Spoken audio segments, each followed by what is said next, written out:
Welcome to Jesus Changes Everything, a daily podcast dedicated to providing a fresh look at the ancient and glorious truth that Jesus not only reigns, but is busy about the business of bringing all things under subjection, that celebrates the wonder and the glory that he has been given all authority in heaven and on earth.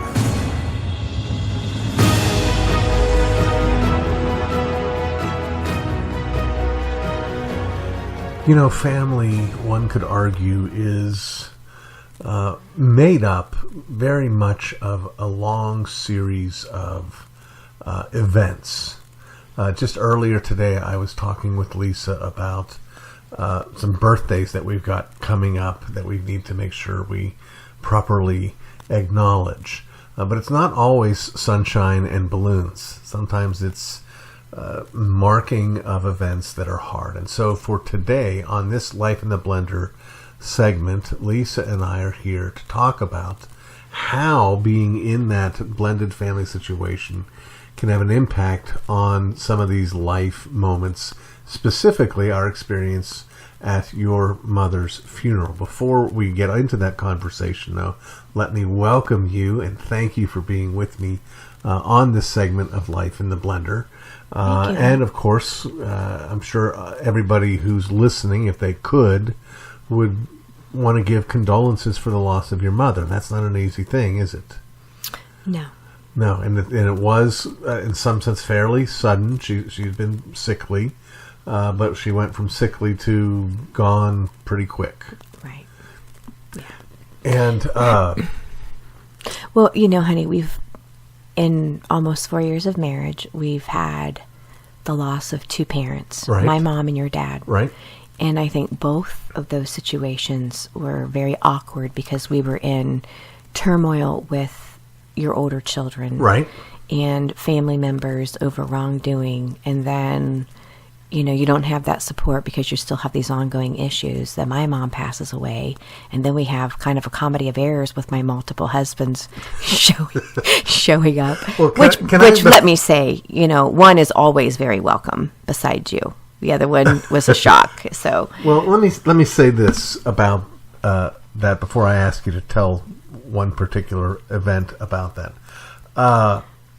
I'd like to tell the story about Sarah, if that's okay. Okay. So, yeah, of course, that's fine. Lisa's mother is passed away. We're having the funeral, and I've been tasked with leading the ceremony. And very early on, at the very beginning, I asked if anybody wanted to come say a few words. Mm-hmm. And Sarah, who is the second oldest child, comes forward. She's very emotional.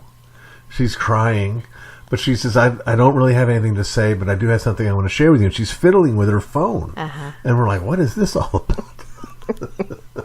And finally, she gets to go and she plays voicemail from your mom, her grandmother, mm-hmm. In which Sharon says to Hi, Sarah, honey. Hi, honey. How's my favorite granddaughter? Yeah.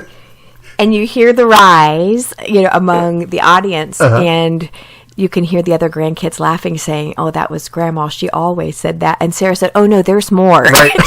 and she played, and I thought, you know, it really was a soothing balm. Very because much so. It brought laughter into the picture. It brought my mom's personality and her love for her grandkids, and she said that to each and every one of them. They each have their own voicemails, and Sarah did a very comical job and a very earnest intention of just kind of breaking it up and letting all the grandkids know the real truth. Right. Well, and so after asking for your approval quietly and in private, after that moment... well, you didn't do it in private. I asked you... Well, I mean, it's quietly. Yeah, no one else heard me. It was a public comment, yeah. But the comment, I said, do you mind if I do this? And you said, no, I don't mind. I said, okay. So when she was finished, I got back behind the microphone and said, I just want you all to know that Sharon considered me Lisa's favorite husband because there were two other husbands. And Rich said, She said that to all of us. Well, he said that's not what she told me. She told me, and it was just, and I videotaped that because it was comical, And I met Rich when I was 15 years old, so. Right. Rich has been around for a long, long time. Yes, and we've seen him at a lot of these events. Yeah, like and he's a kind person. He is, and easy to talk to. In fact, if you remember, Sarah did come, and by the way, why are they there? They're there because they have children whose grandmother died, and that's why you don't act like you're not allowed to be in here because you were part of my old life, right? You welcome them in because they're there to provide support for your those children. Right. So, absolutely. In that context, when we're at the burial site, Sarah comes and asks if her father could participate in the carrying a pallbearer. Yeah, being a pallbearer. Yeah, and I felt so comfortable to be able to go and talk to him, because that's the kind of guy he is. It's like, this isn't making me nervous. And I went and said, Rich, hey, Sarah asked this, and we would love it if you would help in this way. Would you be willing to do that? And he said, of course. And then, of course, he did it wrong. Poor Rich. He backs up and tries to carry it, and Sarah's like, what is my dad doing? Yeah. But that's Rich. I mean, it's like has to step into the picture and do a silly thing. So now, this wasn't intended to be silly, but I do think there's another story we need to share. Yeah, and nor did we expect. I know that when my brother and I were standing by the door, so my second husband is the father of my daughter Heather, or our daughter Heather. And he showed up at the funeral. And Brian had an accident in 1998 where he was riding a bike and a car hit the bike and threw him hundreds of feet. This is long after your 18. Yeah, over. This was in 1998. Our marriage was over in 90, I think 90. Okay. And during that injury, his brain herniated. He lost his ability to see. He lost his ability to tell if you were young or old, if you were ugly or pretty, if you were a boy or a girl. So he has lived with all these hardships, and he comes barreling into the door, and I see him coming in, and my brother and I are standing at the door greeting people into the viewing area. Right. And he stumbles, and my brother looks at me, and his eyebrows are raised, and Brian grabs a hold of him and says, "Hi, who are you?" And he says, "I'm Chris." He goes, "Oh, okay." And then he looks at me and he says, "And who are you?" I said, "I'm Lisa." He goes, "Oh, yeah, of course." And I thought, that's how that went. But, it was, I know that when he went and he sat down, we were, Chris and I were just like, that was awkward. But, the thing that's beautiful in that is everybody puts aside their swords, their awkwardness, their hardship for the respect and honor of a loved one. It's a opportunity, yes. It is. And things went, I think, very well during this time. There was a sort of high level of forced sharing of the same space, lack of social distancing, in the sense that we had the ceremony, the viewing, the ceremony, the burial, and then afterwards the dinner. Which I don't think he came to. I never No, saw he him did there. not. Rich did, but I think. Right. Yeah. But the whole time, people were handling things really well, and that was just really helpful for you. It was helpful for me, again, having not only these ex-husbands there, but also having some strain and struggle with adult children of ours being there. And I think it was very different than what we experienced when your dad passed away. Right. I mean, there wasn't warmth. There wasn't acceptance. There was so much tension and awkwardness and horrible eye communication. And overt, outward. It was horrible. Yeah. And, I remember you crying, laying in the hotel room, just feeling the weight and the stress. And so, in this particular situation, it's always weird to look at your past, because what you don't have all these extra wives, but you have, it would be like an old girlfriend walking in and being like, well, that's nice for her to come, but that's kind of weird and awkward. And for all of our family, I think they all thought the last person they expected was Brian to show up. Right. But how kind of Brian to show up and support Heather, because Brian was to his credit, because he was absent during Heather's young life by choice. Which, again, to Rich's credit, yeah, he was the dad who filled in. Yes, and he has always been that dad for those kids, and they all call him dad. I mean, sometimes including Heather. Yeah, Heather does call him dad. Yeah. So, the lesson here is not complicated. The lesson here is be nice. Right. Don't be a jerk. Right. One family does it really poorly, and one family who are not a whole bunch of Christians did it really well. Yeah. And we were really blessed, and it was a really hard time, but it was a beautiful ceremony. Your dad's ceremony was a beautiful ceremony, and we were able to rejoice in the legacy that he left in you and in those that he did love. Well, you were very encouraging, too, about this service and the sermon that I was able to preach, which was self-consciously both, of course, honoring to your mother, but also honoring to our Lord and preaching of the gospel. And I will say that the worst thing that happened was just some visual daggers from some people who were not happy that I was leading this thing. You could see the whole audience, and what was really funny is that my oldest daughter, Jessica, sat next to me, and then my brother and my sister-in-law were in the front row. And my granddaughter, here's our little Addison sitting down there. Oh, yes. And she's taking everything out of my purse. And I told Jessica, let her be. Right. Grandma would want her there. She's not a disturbance. But not only that, I had brought an extra undergarment or something. I forgot it was in my purse.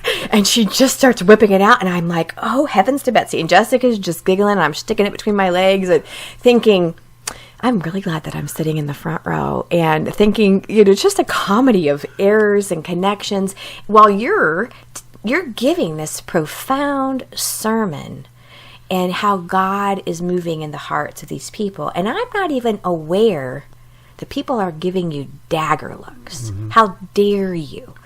And yet you were completely unmoved by that. Well, because I'm moved by the gospel and the grace of God. I mean, it's like everything, whatever's driving those daggers are either things that I'm guilty of and Jesus covered, or things that I'm not guilty of and Jesus can cover their false accusations. Mm-hmm. It's all covered either way. And so I can be at peace. Now, you forgot to mention one thing about Addison. Oh, she walked right up to you. Yes, while I was Yes. preaching. Oh, and that was so sweet. Now, I'm telling you, if any of you want to see the video, it's like 33 minutes long, go to our Facebook and look for it, because you'll hear the gospel message that RC preached. You won't necessarily see all the people behind us, except when I turn it to Rich when he makes his comment.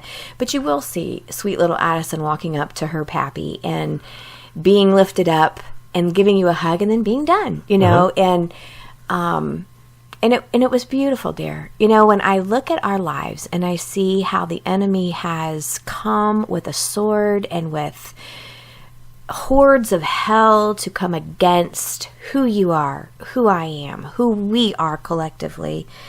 There was a lot of blessing and healing that took place at this funeral. Mm-hmm. Though my mom left to go home, there was tension because of collectively, our kids working with, undermining with some of your kids, came to the table and said, we want peace.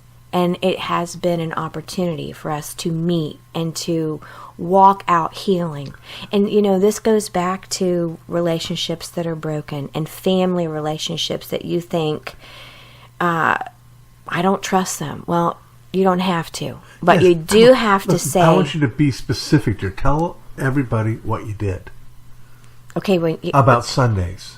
Opening and the message home that you sent out to them. Oh, yeah, I did. I sent a message out telling them that we need to all lay aside malice, that everybody needs to go back and remember how they were raised, that we are a family and families stick together and we share the gospel. So the home is going to be reopened for that connection.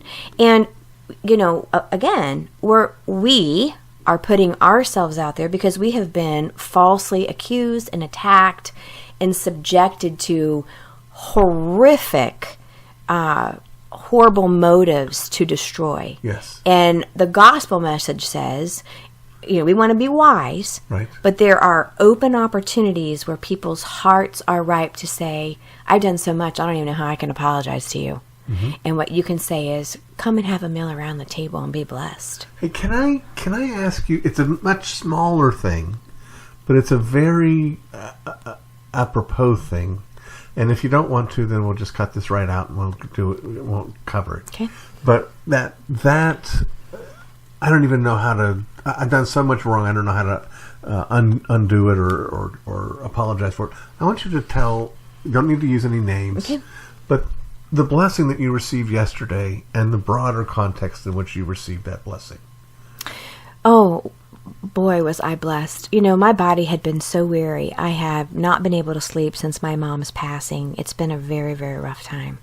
And dear friends that I've reached into their lives many, many times, unexpectedly sent me to the spa for hours of treatment, 4 hours of touch and healing and conversation and dessert and dinner and coffee and talking and relationship. And that is, if you're a friend to someone that you dearly love, use that opportunity to bless them. Well, dear, you are my best friend. And you are my greatest blessing. And I thank you for being you. I thank you for your gospel heart. And I thank you for being on this segment. And I'm going to try to very quietly move this microphone so I can kiss you goodbye. Love you. I love you.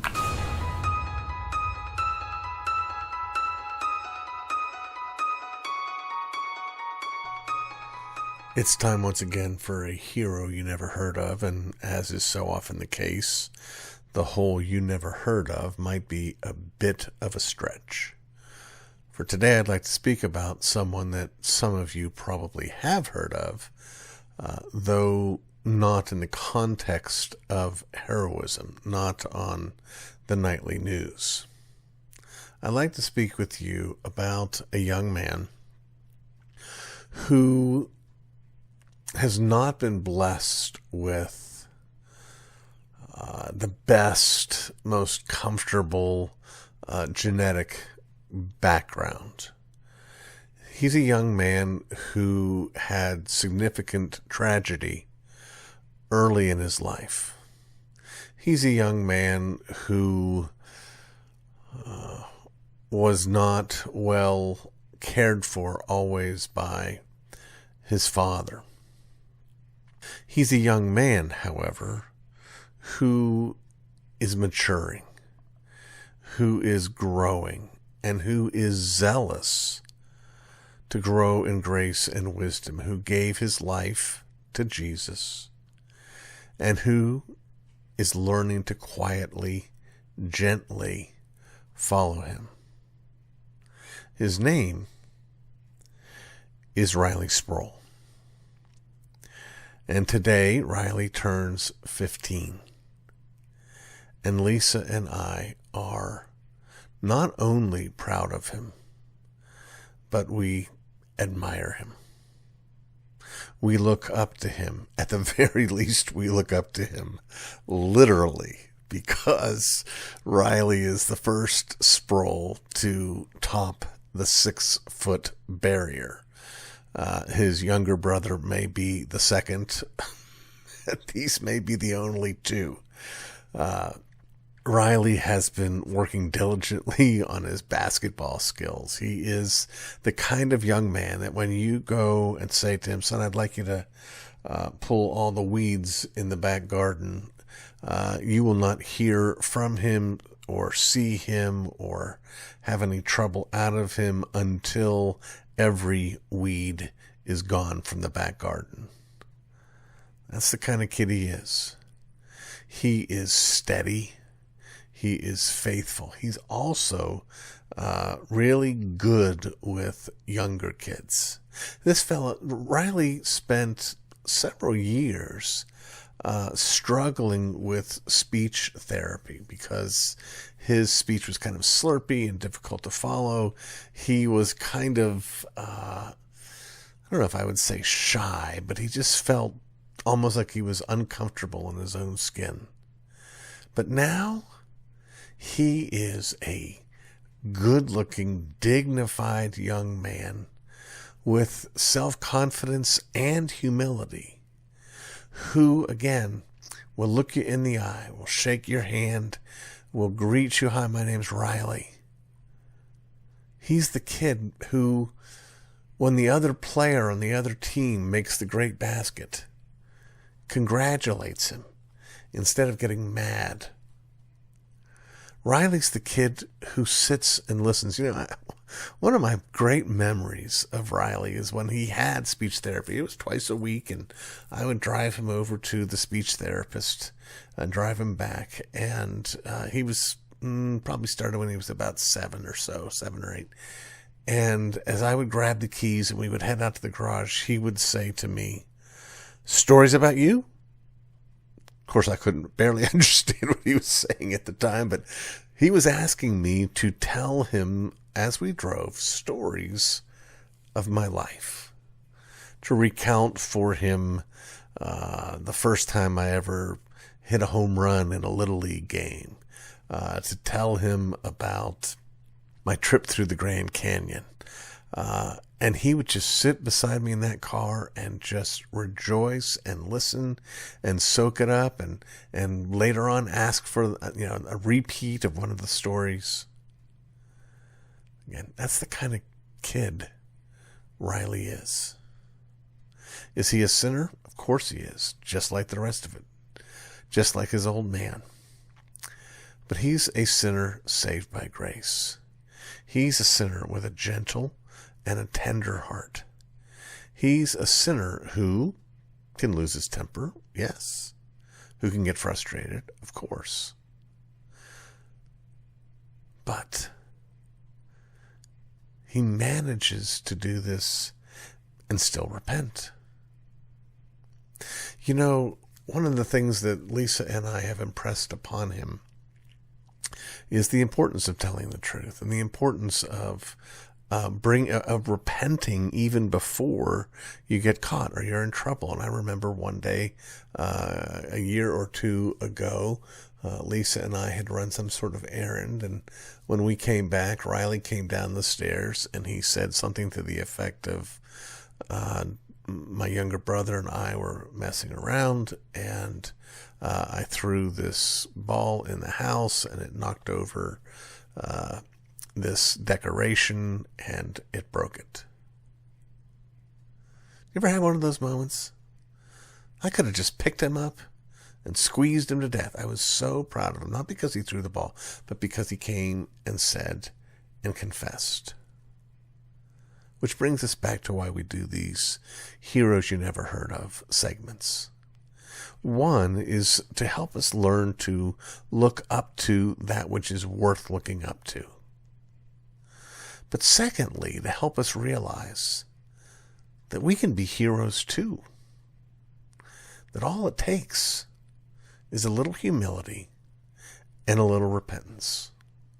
All it takes is learning to be like Reilly. You've been listening to the Jesus Changes Everything podcast, a production of Dunamis Fellowship, the teaching outreach of Dr. R.C. Sproul Jr. If you've enjoyed this podcast, we encourage you to subscribe, which you can do at all the usual outlets, to tell your friends, and to spread the word. To learn more about the work of Dunamis Fellowship, please visit rcsproulJR.com. And join us next time on Jesus Changes Everything.